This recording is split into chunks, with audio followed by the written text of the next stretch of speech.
Hello, and welcome to Jethavanarama Buddhist Monastery. We continue our series of talks titled The Buddha's Guide to Happiness. You know by now what this is all about. You've been with us right from the start. There may be some among you who joined us along the way, and you're welcome as well. But whether you started right at the beginning, or somewhere in the middle, or perhaps even just today is your first session with us, you're all here for one thing. The same thing that we are wherever we are. The same reason that we wake up every morning, work hard, try hard, expend energy, study, start a business, try and earn as much money as we possibly can, pursue our goals, our dreams, get married, have children, go out for dinner, go to the park, walk the dog, spend time with our friends and our families, and when all is said and done, go to bed at night. Whilst all these things may look and seem very different from each other, so much so that when someone gets bored of doing the same thing for a period of time, usually they switch tasks, don't they? Like, for instance, if you're tired of studying or doing your chores at home, you might decide to take a break and speak to a friend, call a friend, or maybe watch some TV, listen to some music, play a game of chess, or maybe a guitar. You may engage in a hobby. Just do something for fun. And although it may seem that there are some things you do for fun and others you do because you have to do them, provided that you do all of them with a purpose. If you just take out the activities and consider the purpose behind all of this, you will agree with me that that purpose is unitary. It's the same thing over and over again. We do everything we do in the name of happiness because we want to be happy, because we try to be happy. We like to be happy. In every moment of our lives, we like to be happy. We like to help other people to be happy. Some, in their attempt to be happy, do take away other people's happiness. This is not good. But any effort to make ourselves happy and to help other people achieve happiness is always good. There's nothing wrong with that. So there's nothing wrong with wanting to be happy. There's nothing wrong with trying hard, striving for it, going the extra mile if it's needed, working extra hours, staying up at night, burning the midnight oil if it comes to that. There's nothing wrong with that. That's all perfectly fine. But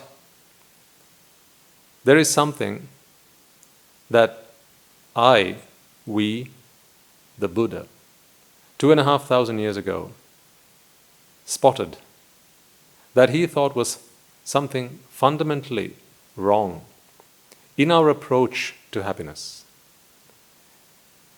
He did not deny that we, all humans, have a right to be happy. He even encouraged it. He said that was what we all needed to achieve. But what he realized was that the way we went about it was wrong. He gave us evidence of that. He asked us the question, if what you're doing makes you happy, how come you have to keep on doing it to be happy? In other words, what he made us think, or what he helped us realize, was that although we do the things we do in the name of happiness, none of these things really give us a permanent happiness. They're very transient, very temporary, very short-lived. And by virtue of that, what that meant was, we had to keep on doing it. So again, ultimately, there would be no end. So if you have to keep on doing something, and it is only for as long as you do it, you can achieve the results. You can achieve what you want.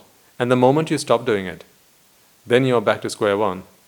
Then the long and the short of it is, it has not really gotten us where we want to go, where we want to be, and what we want to achieve. It's only a very momentary thing. Not ours to keep, just ours to keep striving for. So, having realized the errors in our ways, he taught us that there was a way to achieve ultimate happiness. By ultimate, what he meant was, there was a happiness that could be achieved, that once achieved, you wouldn't have to keep on doing something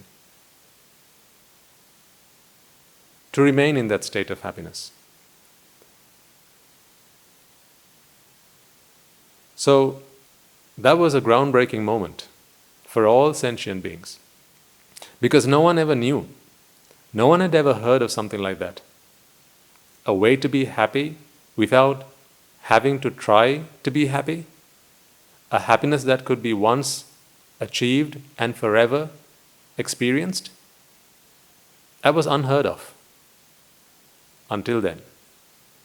And then once that was realized, that was his moment of awakening. And ever since, we have referred to him as the fully awakened one. That moment of enlightenment, that realization,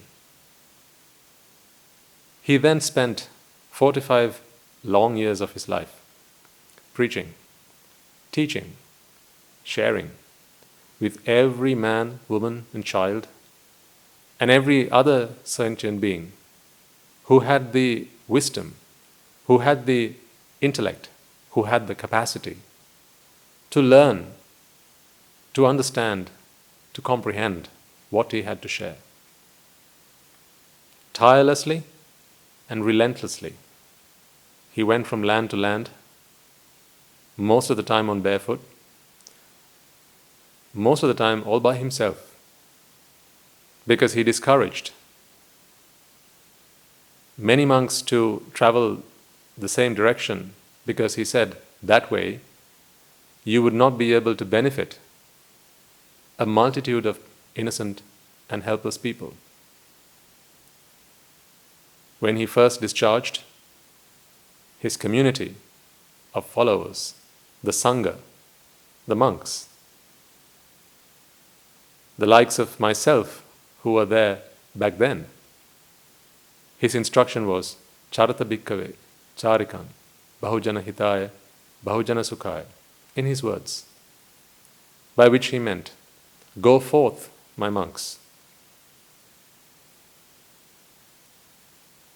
Share this teaching with as many as you possibly can, to benefit as many as you possibly can.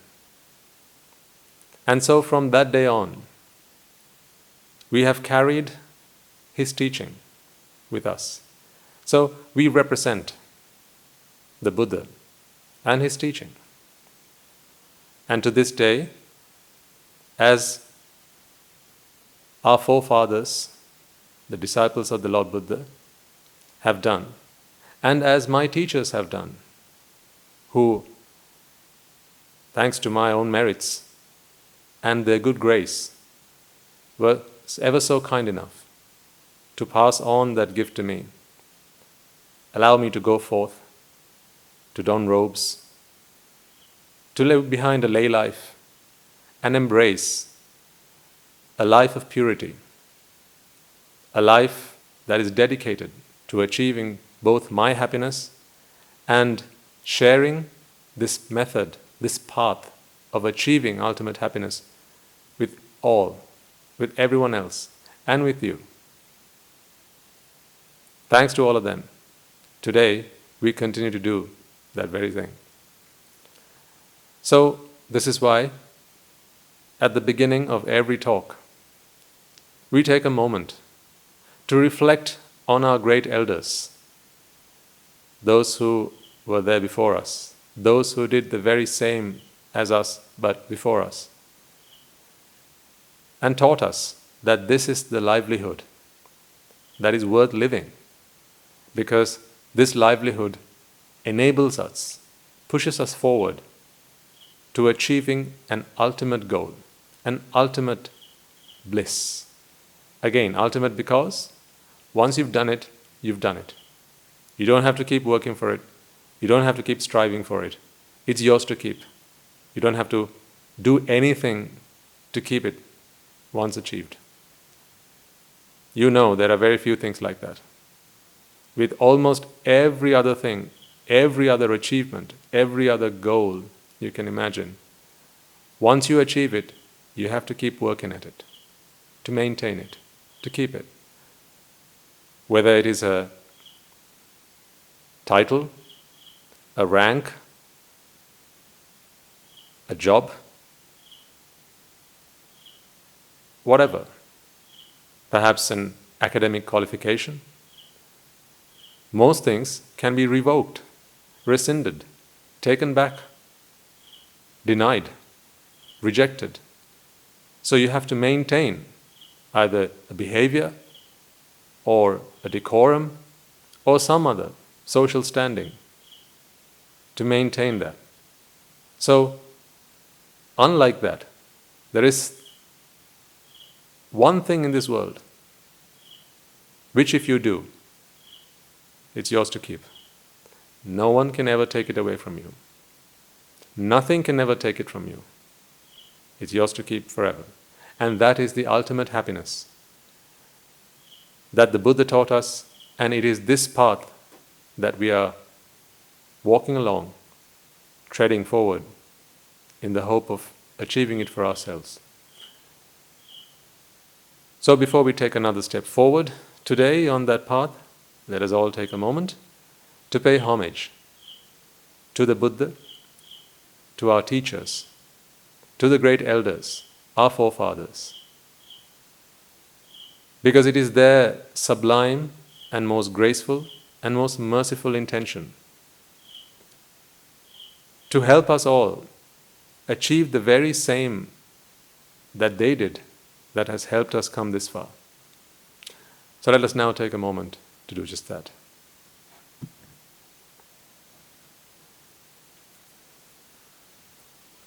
Namo tassa bhagavato arahato samma sambuddhassa. Namo tassa bhagavato arahato samma sambuddhassa. Namo tassa bhagavato arahato samma sambuddhassa. Last week, we talked about something that was, I thought, very relevant to a lot of people. Because we discussed the topic of showing love, affection, caring about others, and how it fits with Buddhist philosophy. whether they're mutually exclusive. Can you be a good Buddhist? And can you be someone who cares about others at the same time? Or are they mutually exclusive? Can you only be either one of them? A good Buddhist, someone who is a good practitioner of Buddhist philosophy, but not someone who cares about others, someone who is affectionate about others.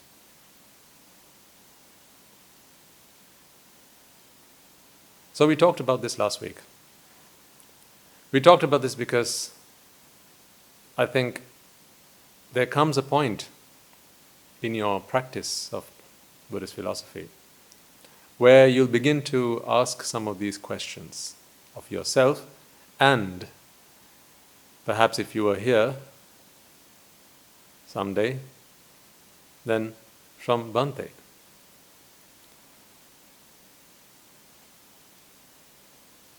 And I was also quite pleased that we talked about it, because I think following the talk and its broadcast, several questions had come through from our listeners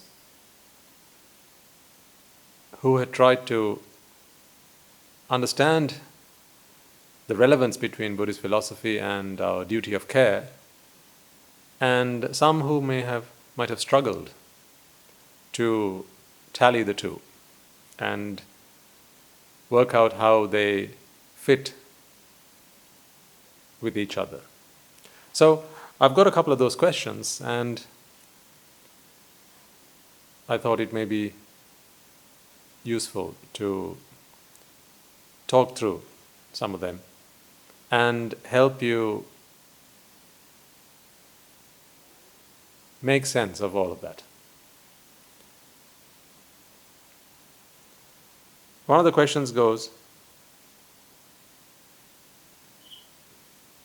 is the end goal, that of becoming an arahant, to be like an emotionless robot that just does the duties or tasks? So I'll repeat that.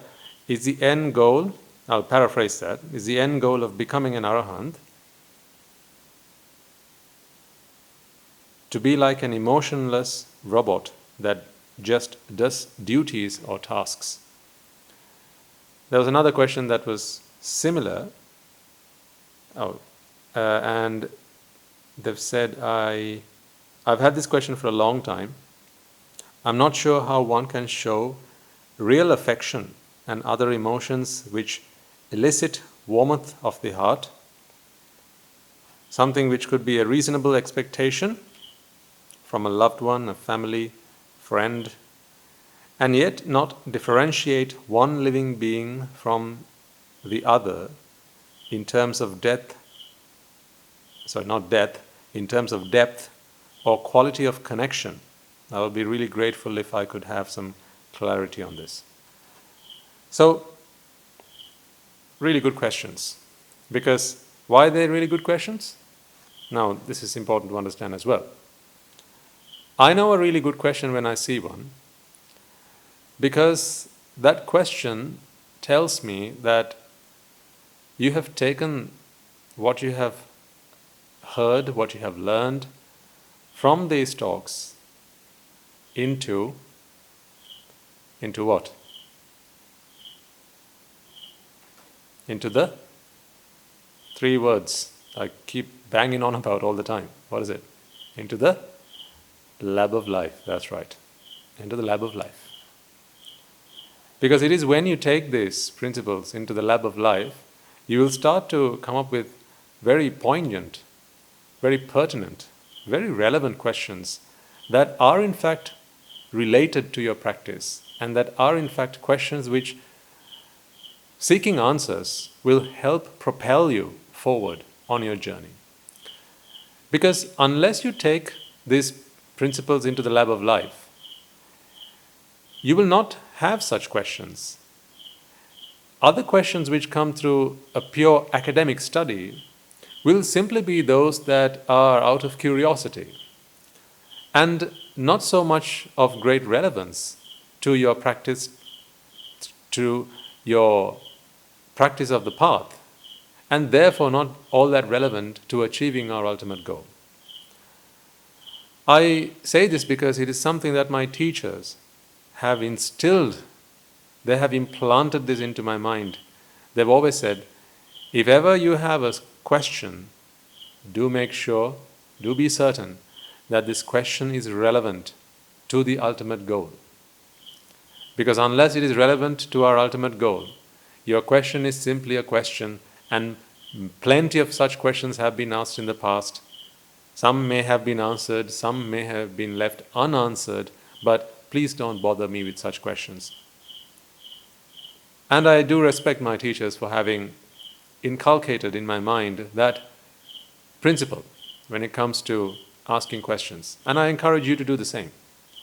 Whenever a question is asked, whenever you feel the need to ask a question, it makes sense, and it makes sense for both of us, both you and myself, to give it some thought and to think if that question is indeed relevant to the practice of the path and to your ultimate happiness. If one is purely and simply for the sake of curiosity, well, satisfying curiosities doesn't really get us anywhere. We've done enough of that. That is not the path to ultimate happiness. And what are we all here for? Just one thing. That is our ultimate happiness. So, let's try and make sense of what we discussed last week, and in doing so, attempt to get some answers that will help our listeners who have asked and put forward these questions. Now, I want to go about this in perhaps, I want to turn this question on its head. Let's go back to the first question, which says, is the end goal of becoming an arahant to be like an emotionless robot that just does the duties or tasks assigned to them or expected of them? You see, instead of us trying to figure out what an arahant is like, my recommendation is always to try and understand what you are like. And I don't mean this in a disrespectful manner. It's not like figure out who you are like. I don't mean it in that sense. I mean this genuinely, and from the bottom of my heart, I feel that is a beher question to be asking. And there's a reason for that. You see, to envisage what an arahant is like is almost an impossible task until you become one. Because an arahant is someone who is very different to other sentient beings. The way they think is entirely different. Their mindset is completely different. Their approach to things is very different to that of others. And that is for one reason and one reason alone. It is because they are free of attachment. Completely. Entirely. 100%. That makes a world of a difference, folks. Because for as long as there is attachment in our minds, there is a side effect of that, and that is, we are always interested in self-preservation, in what things mean to us, to myself, how they might affect me. You see, if you remember, we've discussed this example one or two times in these talks. Even if it comes to giving something you have to someone who doesn't, let's say a poor man, a beggar, a street beggar. You give them some money, or you give them some food, Usually, people expect something in return, even from a beggar. You think no? Try it next time. When you give something to someone, even if it's a beggar, usually people expect some kind of reciprocation. It could be a simple thank you. It could be a smile, some sign of gratitude.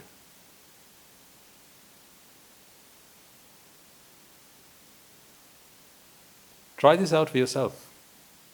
Next time you set out, have something ready to hand out to a beggar, and in that moment when you actually give it to him or her, it could be some money, could be some spare change, or maybe some food, maybe a drink, maybe a cup of coffee. Genuinely and honestly ask yourself, as you give it, as you hand it over, ask yourself, are you absolutely certain you're expecting nothing in return? Do you not look at his face to check that he's grateful to you for having given it to him? Are you looking for that smile? Even if it's a faint smile. Do you try and read his facial reactions? Are you looking at his body language to gauge whether he's grateful to you for your help? Are you studying his body language to gauge whether he's grateful for your charity? Are you looking for a thank you? Have you got your ears open, listening out for those words? Right till the end of that interaction. And if at the end of it you get absolutely nothing, how would that make you feel? Now, the thing is this though, it's very difficult to do this experiment in real life because almost all of the time, all people who receive something from someone else do show their gratitude.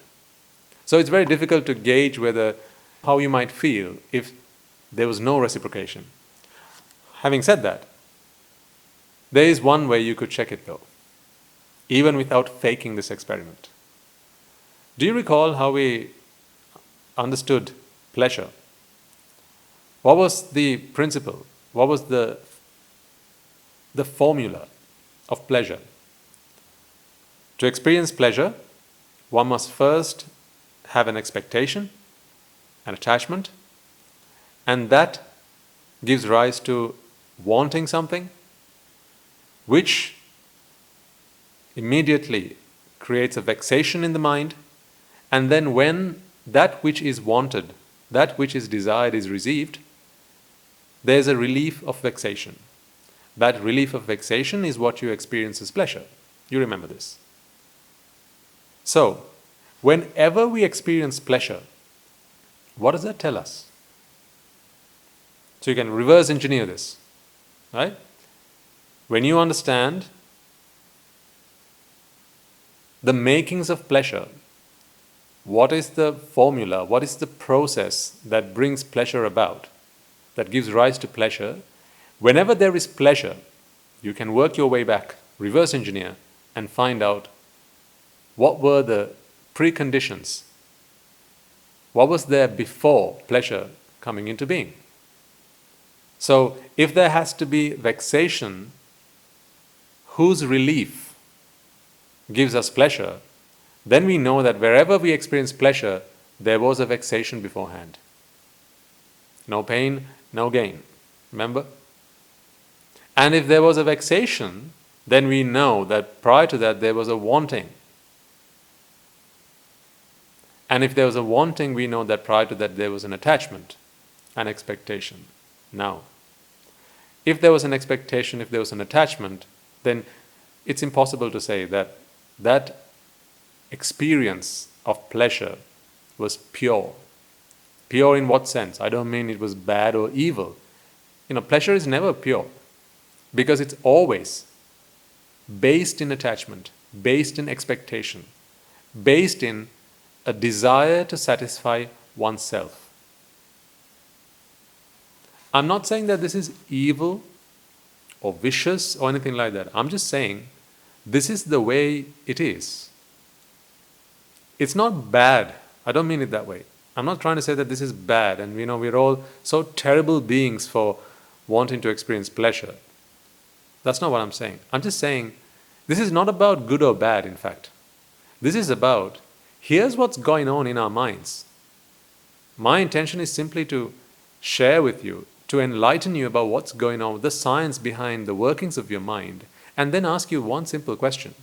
Are you okay with that?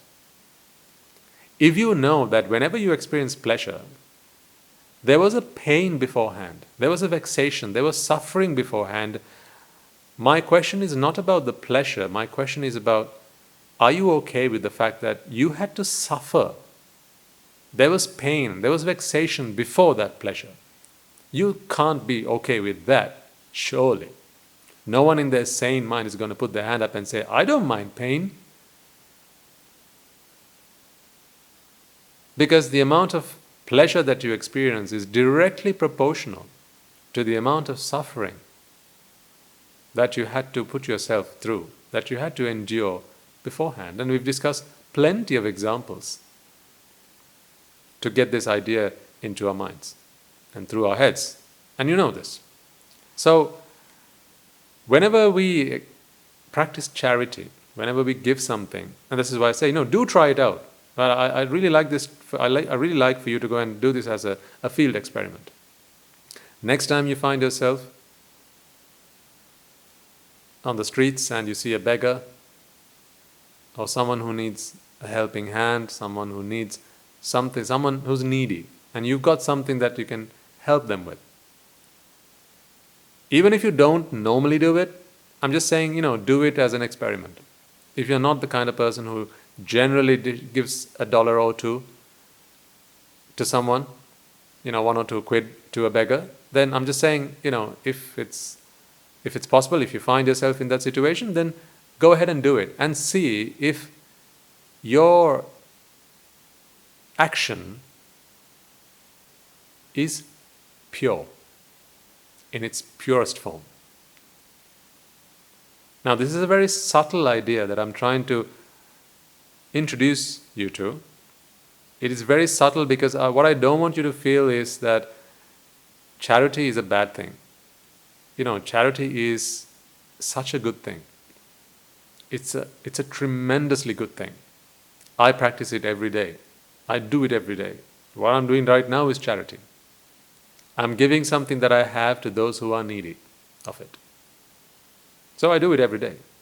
And I encourage you to do it every day. Even the Buddha did. On one occasion, he was found to say to his monks, "Monks, fear not to do good deeds. Fear not to practice charity. Because when you practice charity, you will earn good merits. You will earn wholesome merits. Very, very much like the merits that we transfer at the end of this talk and every talk. You will earn lots of good merit that will help you progress on the path to achieving ultimate happiness. And the reason for that is what you give is what you get. We'll talk about these in future talks as well. There are some very beautiful, very, very interesting and very important teachings in Buddhist philosophy, some of which can also be found in other teachings, other religions. Like charity is featured across the board, isn't it? Almost every religious leader, almost every philosophy talks about charity. And Buddhism is no different in that sense. So the Buddha talks about charity all of the time. Because he says, what you give is what you get. So if you help someone who needs something that they don't have, try that again. So if you help someone by giving them something they don't have, and in doing so you enable them to be happy, because you have done something to give them happiness, something will happen for you that gives you happiness. And that happiness is not a bad thing. But happiness can be mundane. Happiness is not always supramundane. What do I mean by supramundane? Ultimate happiness. A happiness that is not dependent on external factors, on conditions. So there's mundane happiness, there's supramundane happiness. Much like pleasure and happiness. So, please, I hope you do understand. I don't mean that pleasure is dirty, it's bad, it's evil. What's bad and evil are unwholesome deeds. It's when you seek pleasure by hurting others, by harming others, by doing evil deeds, the 10 unmeritorious deeds. Taking someone's life, be that a human being or an animal. So killing, stealing, engaging in sensual misconduct, lying, slander, harsh speech, things like that. There are 10 of them that the Buddha prescribed. We'll talk about them as well at some point in the future. So these unmeritorious deeds, those things you must never do. They will also bring you happiness, but that happiness is very short-lived. And because you've given unhappiness, in fact, because you've stolen someone else's happiness in doing them, what you give is what you get, and therefore, at some point in the future, your happiness will also be stolen away from you. Your happiness will also be stolen from you, depriving you of achieving ultimate happiness for an incredibly long time. I'll show you the science behind this, the logic, the reasoning behind this as we go forwards in our series of talks. The reason I talk about this in this very moment is because I want you to understand that charity is a good thing and pleasure is not always bad.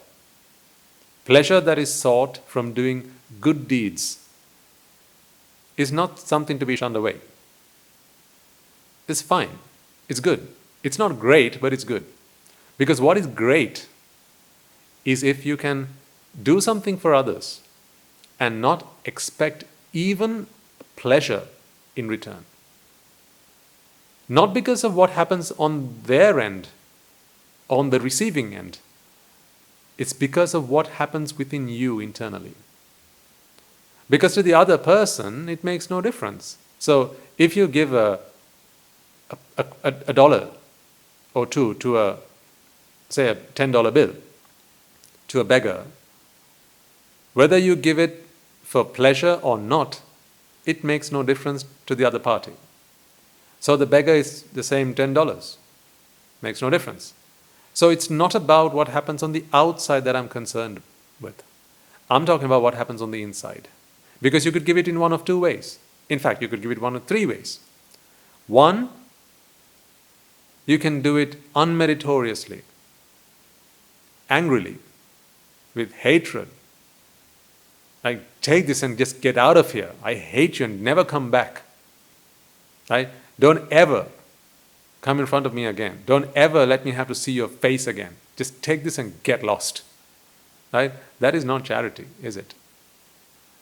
You've given $10, but you've taken away his happiness. You erased the smile on their face. You stole that man's happiness from his heart. But you've given him $10. So, is that not the same? I mean, you've given $10, take away his happiness, so who cares? I've given him $10. Can he go and eat happiness? To eat, he needs money, so I've given him money. Well, that can be said for people who believe that everything in this world is material. But it's not. What matters in this world is not pounds and dollars and rupees and cents and stuff like that. It's happiness that matters. Because why? Everything everyone does is in the name of happiness. We talked about this right at the beginning. So, giving him the $10 is fine. I mean, that is, yes, meritorious, ever so slightly, but you might have accrued a lot of demerit by taking away his happiness in doing so. So that's the one way of doing it. The second way of doing it would be, you're happy for him. And you want happiness yourself. So it makes you happy when you see someone else happy. And that is such a good thing. So I encourage you to do it as much as you possibly can. So you can give a $10 bill and say, hey, I think you must be hungry, right? Looks like you've had a long day. Here, take this, go and feed yourself and be happy. And I'm really happy that I've had the chance to offer this to you today.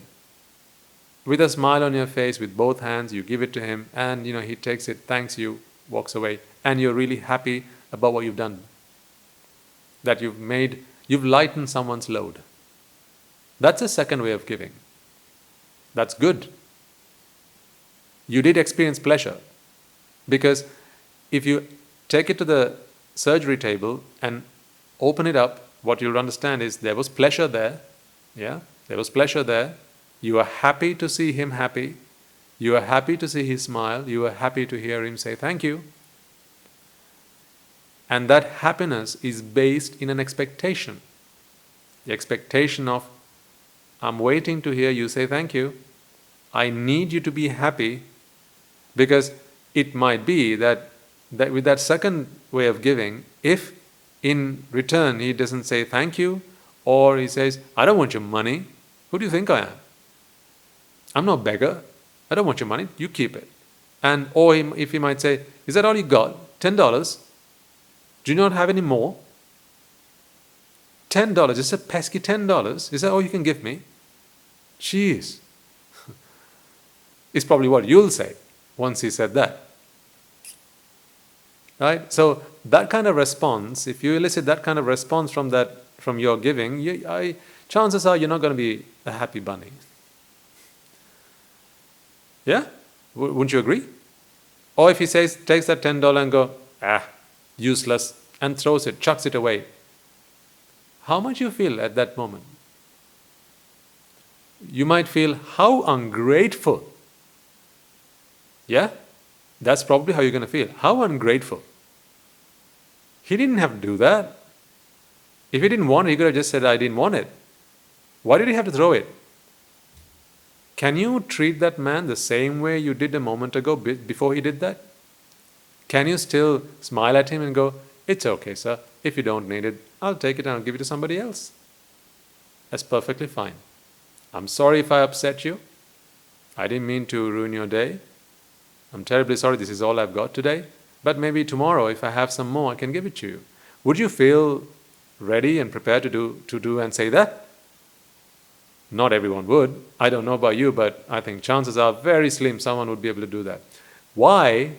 Why? Ask yourself why. Why? Because in giving, you expected something in return. And when you didn't get that, there was a disappointment. So there was a vexation that went unfulfilled, and that was your disappointment. Meaning, that pleasure, that charity, that good deed was tainted. And I use this word deliberately. That good deed was tainted with expectation, attachment. Now, there's a third type of giving. This is not easy to do. I'll give you that. It's hard to do. It's hard to do because it requires that you are free of attachment. It requires that you are free of expectation and self-preservation. It requires that you give with absolutely nothing expected in return. Not even a thank you, not even a smile of gratitude. If he chucks it back in your face, says, I don't want this, and even spits in your face, how dare you give me $10? Who do you think I am? You should still be able to say, oh, I'm so sorry, sir. I didn't mean to upset you. Pick up the $10 and apologize to him for having upset him, and walk away and say, perhaps another day I can help you. Without resentment, though. This is not an act. If you feel on the inside like, let me catch you some other time and I'll show you, I'll teach you a lesson. But, we're in the middle of the street right now, so, I don't want anyone to be thinking that I'm a terrible person. That I don't want anyone to see me hitting a beggar or kicking him up the backside. But let me catch you in a dark place and I'm going to show you, I'm going to teach you a lesson. Right? So you can't be feeling any resentment Your heart should be as pure as it was before you heard those words from the beggar. If you're able to give like that, now that is the unblemished, purest form of giving. It's very difficult to achieve that state of perfection, that state of untarnished, unshakable mentality. But it's possible. It's not impossible. It's possible. It's certainly possible. And we are on the path to that. An arahant is someone like that. An arahant can give expecting absolutely nothing in return.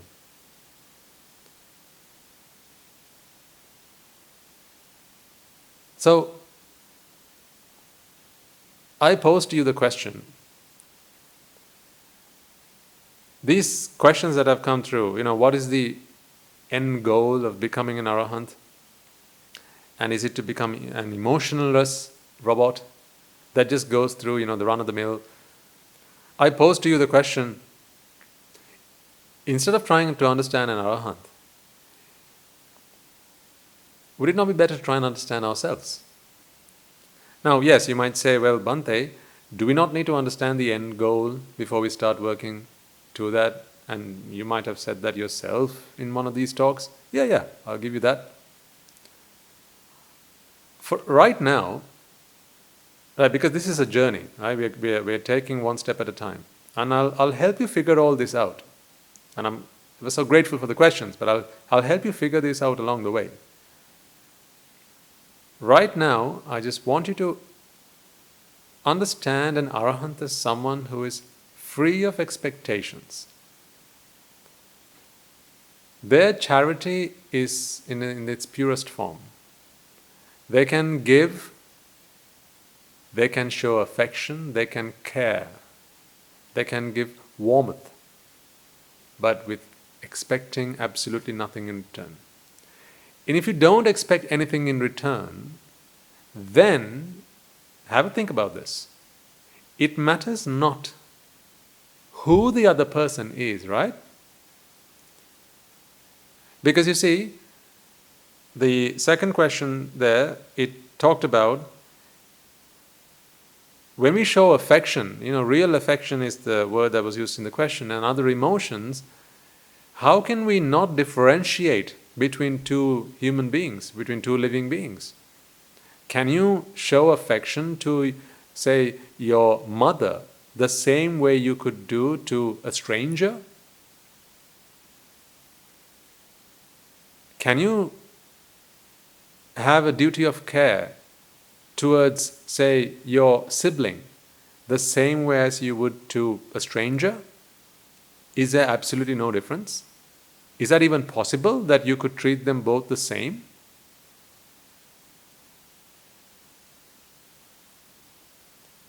I need you to ask yourself the question, why is it that we show affection in the ways that we do to people in different ways? So in other words, why do we show affection to a loved one, say a partner, in a different way to how we might show affection to a stranger?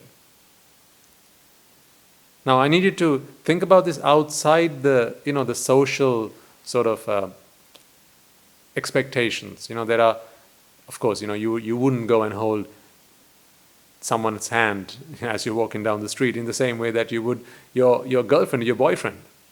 Right? That would be a grievous mistake. You don't do that because it's just not done. It's not the right thing to do in civil society. And I'm not encouraging you to do it either.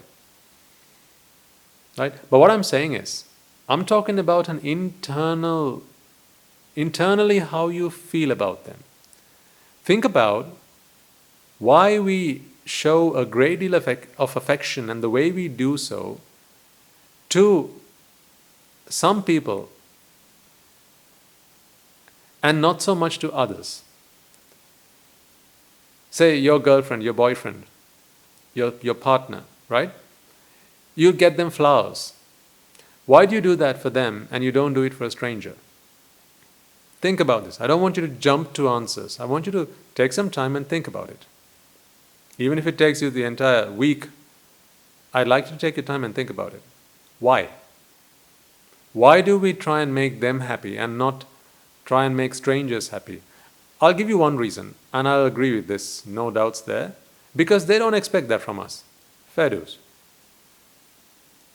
Strangers don't expect you to walk up to them and give them a box of chocolates. Some people do that, but it's not expected. You don't walk up to a stranger and give them a bunch of red roses. They're going to wonder what's going on. It's not expected in society. And it's sometimes, it could even upset people. In some cultures, it's not right to do that because, a bunch of red roses has some kind of meaning to it. Usually you give it to show love, affection and care, and some people don't like for you to show them that because they already have someone else from whom they expect love, care and that kind of affection. So they don't expect you to do that. In fact, they expect you not to do that. So I'm not talking about it from their perspective. I'm talking about it from your perspective. Why would you do that to a loved one, a girlfriend, your girlfriend, and not do it to a stranger? Isn't there something you expect from your loved one? In fact, just think about, say you had a crush on someone and then you got into a relationship, you started an affair with someone, right? Before you had the crush, before you started an affair with this person, they were just another person, weren't they? They were just another person, just like any other stranger. And you treated them just so. But something happened. Eyes met, right? And heart started beating faster, all the chemistry and all the emotions, and a day later, 2 days later, a week later, you got into a relationship and now you're dating. Now you treat them differently to how you did before. Remember last week we talked about this. For someone to think that you care about them, you need to satisfy things that they expect of you. Yes or no? For someone to believe, for someone to expect and admit that you care about them, they'll have a list of things. They will have a list of things that they can tick off and say, yes, yes, yes, he's done that, so yeah, he must care about me. Yes or no? Why am I taking an analytical view of this? Because we need to study things objectively. Because that is the truth. Once you unveil the customs and how we are used to doing things, right? Once you unveil that, you begin to understand the real dynamics of relationships. This is simply for you to understand and comprehend. I don't expect you to change anything. Let me emphasize that. I don't expect you to, and I don't want you to change anything about the way you live your life, your relationships with others, and so on. That is not what I expect of you. I only expect you to understand, realize, and comprehend what's going on. Outwardly, nothing must change. You must be the same husband, the same wife, the same boyfriend, girlfriend, friend, right? As you've always been. Because when you make that transformation externally and other people start to observe something's changing with you, then that is going to be a hell of a problem. You're asking for trouble when you start doing that. You don't need that. We abide by customs. We live according to our customs and the norms that we have all agreed to in society. We live as per convention, but we understand, we realize, we understand, and we comprehend the truth. So the truth about everything is purely for comprehension. Conventional truths are there for us to live by, abide by, adhere to. This is what keeps society, the very fabric of society, is these customs and rituals and how we interact with each other, our relationships. It's that. So it is not my intention to tear that fabric. That must remain. But on your quest to achieving unconditional happiness, which is not reliant on any of these factors, which is not dependent on someone else making you happy, I need you to understand what's really going on under the bonnet. So lift it up and have a look. Now take an analytical view at it. Under the microscope, what's really going on? Because then it's a whole new ball game. It's a very different picture to what seems on the outside. But please, I emphasize, the truth, the ultimate truth is purely for comprehension. It's for you to understand, not to live by. Not to change your behaviors, not to change your habits, not to change any behavioral patterns or anything like that. That's simply for your intellect, for your wisdom. Understand and then live a very normal life. I warn you, if you try and do the other, problems will happen. Bad things will happen for you. And I don't want that for you. I want you to be able to live a happy life. So, ask yourself, why is it that we have to satisfy these checklists that other people have for us? Because that is how they gauge that we care about them. In that list will be the things that we need to do for them. In other words, things that make them happy. In other words, their vexations. In other words, their expectations. Isn't that so? So, for instance, if someone expects you to give them a card on Valentine's or for their birthday, a gift on their birthday, that is what makes them happy. And if you do that, they can tick it off their list and go, yep, he cares about me. He loves me. When you put what love is on the surgical table and you cut it open, what you begin to understand, what you begin to realize is, it's simply a case of you scratch my back, I scratch yours.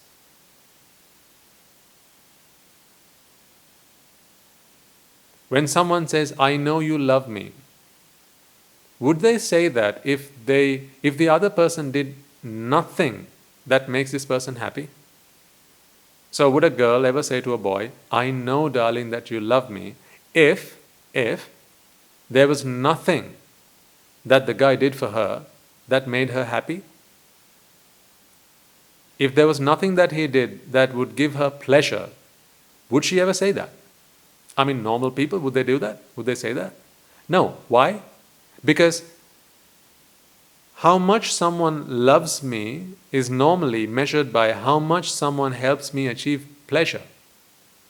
And if pleasure is based in vexation and expectation, in other words, what they're saying is, I have these vexations, I have these problems, these pains in my life, and if you help me relieve myself from these pains, these vexations, then I'll know that you love me. And the boy does the same. The guy does the same. So the guy has a list of things that he wants from a relationship. Right? So the guy will go, I want you to, say, maybe cook for me. I want you to wake me up in the morning. I want you to make me my tea. Or I want you to walk with me to the park. I want you to hold my hand. Not that one, the other one. I want you to care about my parents. I need you to leave the toilet seat up. Whatever. You do know, don't you, that relationships have broken down. Husbands and wives have gone their separate ways and divorced over a toilet seat. I'm not making this stuff up, right? This has happened. I had a couple, head over heels in love with each other. They get married. They move in together. A week later, they're divorced. Go and find out why. Apparently, it's because they've had a disagreement on how the toilet seat had to be left after the other person used the toilet.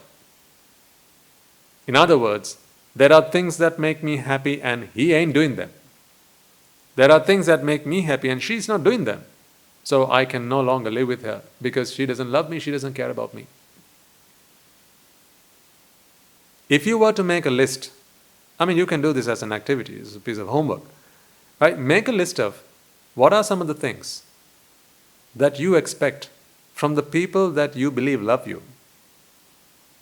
Right? If it's your husband, your wife, your children, your parents, right? Make a list of some of the things that your best friend, right? Why do you think they love you?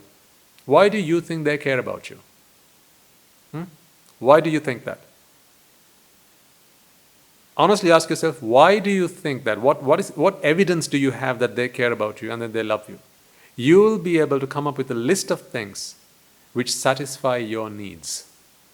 These are your vexations. These are your expectations. These are the things that make me happy. In other words, if someone else were to do the same, you'd be happy. Now, if you ask the other person in that relationship, why do you believe I make you happy? Or that I care about you, they'll have a list of things that they expect of you. And it is this list, as many of these items on these two lists can be satisfied, this is a strong relationship. If only few of the items on those two lists can be satisfied, that's not a very good relationship, soon to be broken. No? Isn't that how relationships end? And isn't that how relationships are made? You scratch my back, I scratch yours. Once again, I emphasize the point that I'm not saying that people are evil or vicious or that, what a terrible thing this is. I always thought that if someone loves me truly and dearly and this is what, that this is genuine and pure love. My point is simply this. For you to understand, for you to achieve ultimate happiness, you need to begin to understand that expecting others to make you happy is never going to be the path to achieving ultimate happiness. Your happiness has to be independent, unreliant on other people doing anything whatsoever for you. In the same way, the same applies for others. So once you've made that list, now make another list. If you say that you love your husband, you say you love your father, you say you love your mother, your children, your wife, what evidence do you have to prove this? Right? In a court of law, what evidence would you have to prove that you love them? You can say, well, it's just a feeling I have. Yeah, okay, it's a feeling you have, but ask them, how do they know that you love them? Because they don't know your feelings. No one knows your feelings. Only you know your feelings. You can express your feelings in words, but how do you know you're being truthful? How do they know you're being truthful? So the expression of feelings through words is, there's no science behind that. There's no substance behind that. They know that you love them. Let's say you kept on going on about the fact that you love someone. Yeah, I love you dearly, I love you head to toe, I love every bit of you, I care so much about you, and you hug them, you try and express your love in every possible way you know. But you don't do the things that they want, that they seek, that they treasure, that they seek pleasure from. Do you believe that that relationship is going to last very long? If what they want from you is a happy birthday wish or a card on their birthday, if what they want from you is a box of chocolates every other weekend, if what they want from you is for you to cook the dinner, at least, every other day, or for you to do the dishes every day, or for you to sweep the house, do the chores, clean the house, right, once or twice a week, if those things don't happen, are you going to tell me that that relationship is going to last forever? Is that going to be a happy relationship? Oh no. No, you must admit. So you see, my point is, although people talk about love, care, relationships, and affection and all that, it is not pure in its purest form. It is not 100% pure. It's good. It's not great. Because at the end of the day, you have this affection is tainted with expectation. It's tarnished with the intention for self-preservation. It's all based in that. Only when someone else makes you happy will you make them happy. Because your happiness always comes first. That's why. Now this might be a tough pill to swallow. But if you take some time to think it through, I think you'll agree with me. Once you've understood this, so what next, you might ask? Do I just go hang myself, Bhante? Because it seems like I'm a terrible person. No. That's not the answer. Because you can make love pure. You can purify love. You can transform your love, your affection, your care, your duty of care to its purest form. You can distill it. Remove all that impurities. Pure love is possible. But what is pure love based in? Pure love is based in zero attachment. No expectation for yourself. None whatsoever. Is that possible? Yes, of course it's possible. An arahant is someone like that. An arahant is just that.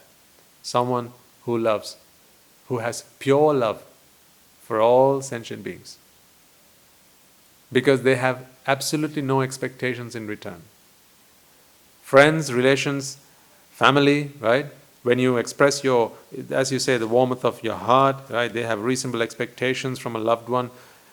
And we differentiate one living person or one human being from another because we expect things from one person and not from the other.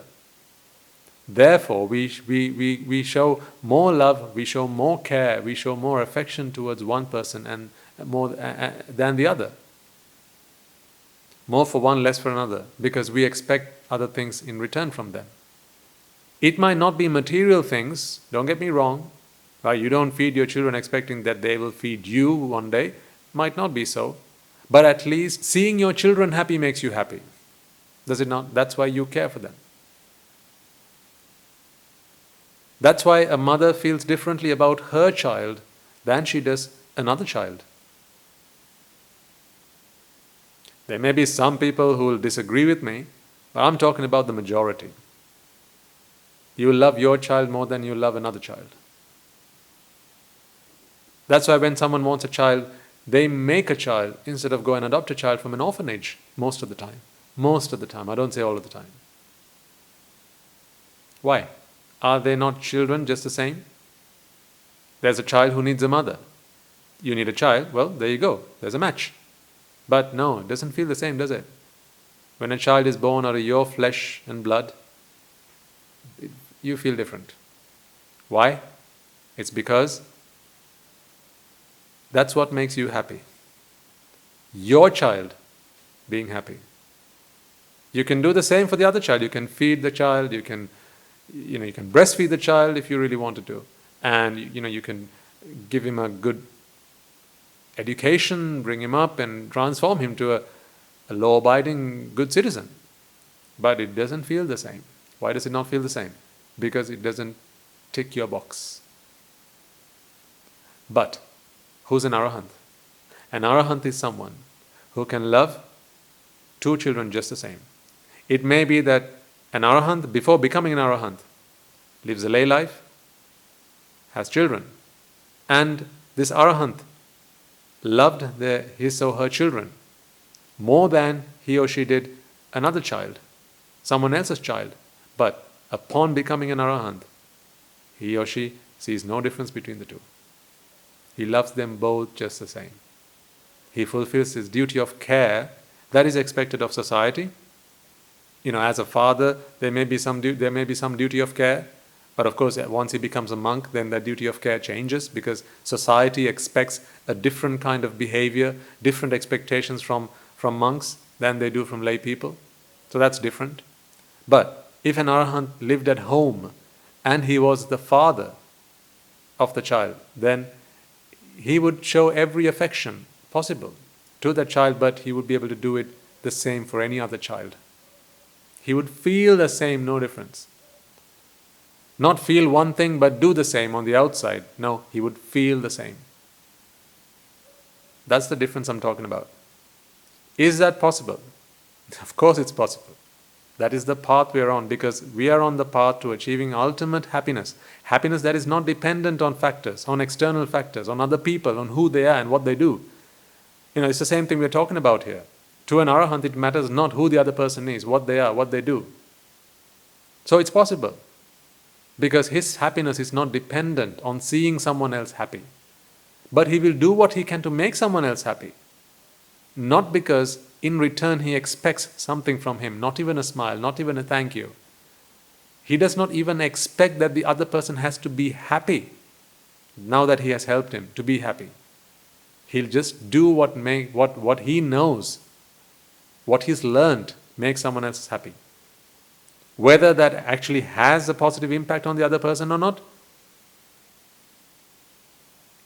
is not important to him. This is a very subtle concept, and it might be a little bit challenging and difficult for some to understand. I know some of you will just get it without a problem. But I'm saying, I think there's lots in this question that we can even talk about another week, another couple of weeks. But I just wanted to highlight some of these ideas with you, and to just, introduce some of these concepts. Because we are trying to understand someone who is, who we are not yet. You and I can one day understand who an arahant is, but we need to get there first.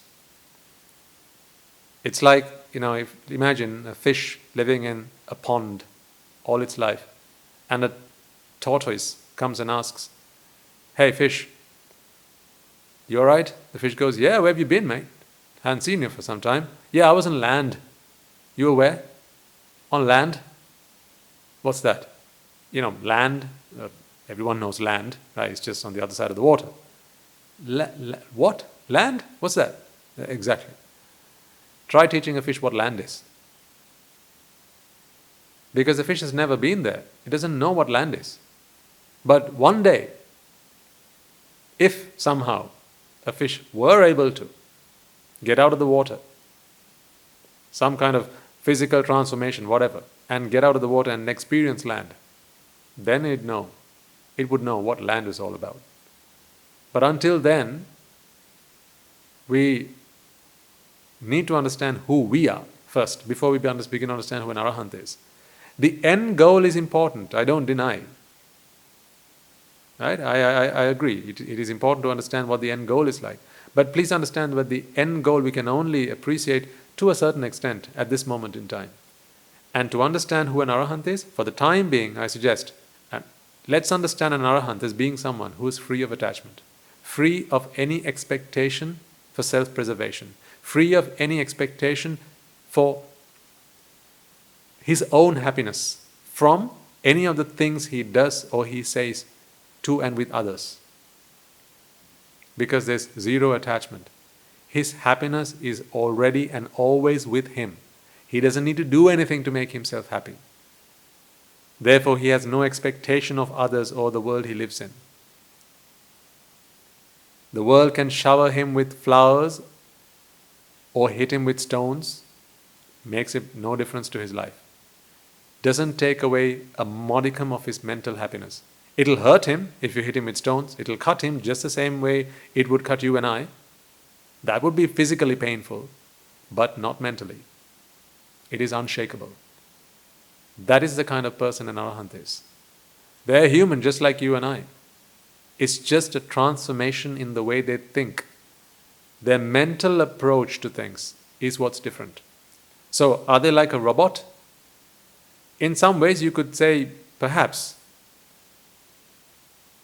Once you begin to understand who you are, I think you will realize that You and I have a lot more in common with robots than we think and than we like to admit. All this I'll explain to you as we go forwards on our journey. Right now you believe, oh, they are robots, they are artificial things, and we are human beings, right? We do what we want, we act in the ways we like, we have our intentions, and but robots don't, they're just computer programs. As we go forwards, as we learn more and understand ourselves better, you'll begin to understand that we have a lot more in common with them. But that's all yet to come at some point. For today, we will conclude our talk there. I think we'll spend some more time talking about this particular question in a future talk. I'm not sure I've done in full justice to the question itself, but we've got time. Time is all we have, time is what we don't have, right? But provided you remain with us on this journey, that you come along with me on this journey, there's lots that we can discover together, there's lots we can learn about ourselves. And those questions are very important and they're useful, provided, of course, as I said earlier, they are related to your practice, to your achievement of ultimate bliss. If they simply become academic questions, just for the sake of curiosity, there's not really much point in asking them. But I've not yet come across a question like that, so always grateful for those questions. On that note, we will transfer the merits today and bring the talk to a close for this week. All right, so let us take a moment to transfer the merits that we have all acquired by making offerings to the infinite virtues of the Noble Triple Gem, chanting Pirit, listening to the Dhamma, and engaging in various meritorious deeds today. First and foremost, let us remind ourselves how incredibly fortunate we are to be in receipt of the Lord Buddha's teaching, and with immense gratitude let us transfer these merits to the bhikkhus and bhikkhunis, upasakas and upasikas, who since time immemorial have protected and preserved the sublime teachings of the Buddha, and passed it down through the generations of the noble lineage in the form of the Tripitaka, which is thankfully available to us today to study, understand and comprehend the Dhamma. Let us also transfer the merits we have acquired to all members of the Mahasangha, present throughout the world, including the chief prelates of all of the chapters, who have dedicated their lives to the noble path and have committed themselves towards the betterment of all sentient beings. Let us not forget that among them are the monks and nuns resident in your local temples and nunneries, who have always been by your side through thick and thin, come rain or shine. Let us also transfer these merits to our teachers and all the other monks resident at this monastery, as well as all the anagarikas and anagarikas attached to the monastery. Let us also take a moment to transfer these merits to express our gratitude to those who make great efforts to disseminate the teachings of the Buddha, be that by transliterating these sermons, sharing them out with others, or engaging with others and inviting them to join them. And may, to the power of these merits, if any of them have been born in the woeful plane, redeem themselves and be born in the blissful plane, and may, to the power of these merits, they abstain from the unmeritorious deeds, fulfill the meritorious deeds, fulfill the Noble Eightfold Path, and attain the Supreme Bliss of Nibbana. Sadhu, sadhu, sadhu.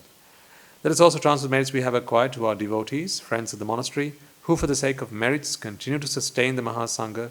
This includes everyone from those of you who have contributed to the construction of the monastery, to those of you who have passed on their know-how and continue to extend their well-wishes, and also provide the Mahasangha with shelter, alms, robes, and medicines. May, through the power of these merits, they abstain from the unmeritorious deeds, fulfill the meritorious deeds, fulfill the Noble Eightfold Path, and attain the Supreme Bliss of Nibbana. Sadhu, sadhu, sadhu. Let us also take a moment to transfer merits to our mothers and fathers, husbands, wives, brothers and sisters, sons and daughters, grandparents, uncles, aunts, cousins, nephews and nieces, our elders, friends and acquaintances, employers and employees, and to all those who have helped us and supported us and assisted us in any way, shape or form.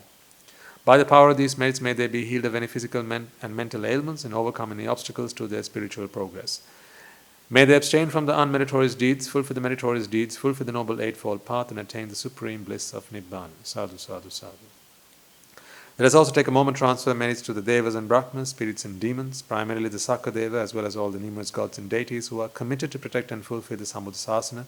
Let us also transfer merits to our guardian deities who keep a watchful eye over us and keep us out of harm's way. And may, to the power of these merits, they prosper in divine power and wisdom.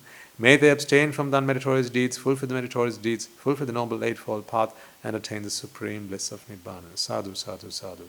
Let us also take a moment to transfer merits to our ancestors who have predeceased us, and to all those who have been our families, friends, and acquaintances in this infinitely long journey in samsara, and to those who have helped us and supported us and assisted us in any way, shape, or form they could. Let us also transfer merits to the members of the armed forces as well as the police force who have sacrificed their lives to protect the peace and harmony of our nations, and may all those who have lost their lives in the war, be their friend or foe, rejoice in the merits that we have acquired today. Let us also transfer merits to all those who have lost their lives in natural calamities, such as the tsunamis and earthquakes, landslides and pandemics, including the most recent and prevailing one, reminding ourselves that among them will be those who have been our friends and family to us in this long journey in samsara. Let us take a moment to transfer merits to them, and may through the power of these merits, if any of them have been born in the woeful plains, redeem themselves and be born in the blissful plane. May they abstain from the unmeritorious deeds, fulfill the meritorious deeds, fulfill the noble eightfold path, and attain the supreme bliss of Nibbana. Sadhu, sadhu, sadhu. And finally, let us all resolve that may through the power and blessings of all the merits we have acquired throughout the day, we be able to witness the advent of many hundreds of thousands of arahants on this blessed land. And finally, may through the power of all the merits we have acquired today, you and I and everyone who has helped make this program a success, become an Arahatun Vahanse, an Arahat Theranin Vahanse, in this very life itself and in the era of the Gautama Supreme Buddha itself. Sadhu, sadhu, sadhu. And on that note, we will conclude today's talk. Looking forward to continuing our discussion next week. May the blessings of the Noble Triple Gem be with you all forever.